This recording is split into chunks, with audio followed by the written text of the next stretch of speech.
High, আমি শম্পা। আমি miniature বানাই। তবে এই যে কিউট কিউট জিনিসগুলো তোমরা দেখতে পাচ্ছ, এগুলো কিন্তু আমি বানাইনি, এগুলো বানিয়েছে আমার মেয়ে। আর এগুলো সুপার ক্লে বা মোল্ডেড ক্লে ইউজ করে বানায়নি, এগুলো বানিয়েছে ও ঘরে নিজেই ক্লে তৈরি করে সেই হোমমেড ক্লে দিয়েই বানিয়েছে।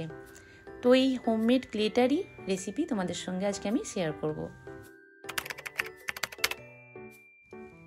এটা নিয়ে মানুষ সেকেন্ড টাইম বানাচ্ছে এই ক্লেটা। আগেও একবার বানিয়েছিল, ক্লেটা শেষ হয়ে গেছে।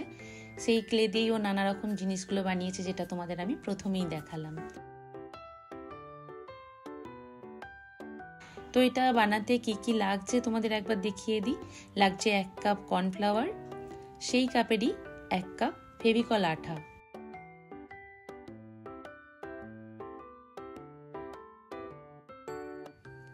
আর লাগছে 2 চামচ নারকেল তেল,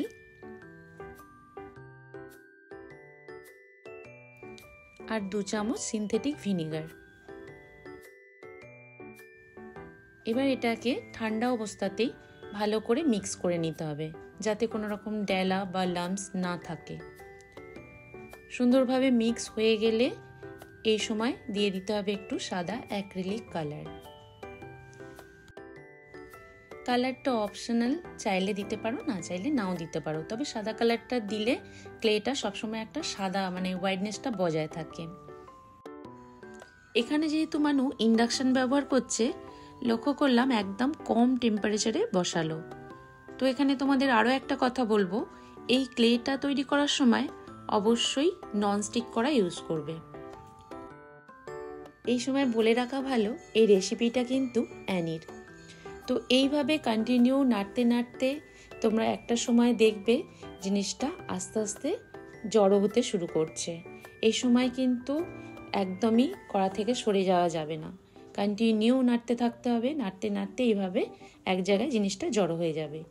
এই পর্যায়ে গ্যাস বা ইন্ডাকশন বন্ধ করে দিতে হবে। এবার একটা তেলা জায়গায় অল্প একটু কর্নফ্লাওয়ার নিয়ে তার উপরে এই ক্লেটা নামিয়ে নিতে হবে। নামিয়ে নিয়ে বেশ কিছুক্ষণ ধরে এখন এটাকে মাখতে হবে, যতক্ষণ না পুরোপুরি ঠান্ডা হয়ে যায়।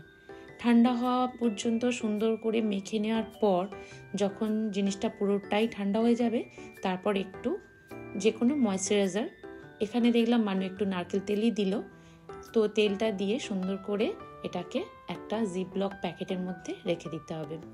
এবং এই প্যাকেটটাকে আবার একটা এয়ারটাইট কন্টেনারের মধ্যে রেখে দিলে 4-5 মাস নিশ্চিন্তে সুন্দরভাবে থেকে যাবে, কোনো প্রবলেম হবে না। তো এটা দিয়ে সুন্দর সুন্দর কিউট কিউট জিনিস বানানো যাবে। তোমরা যদি এরকম কিউট জিনিসের ভিডিও দেখতে চাও তাহলে অবশ্যই কমেন্ট করে জানিও।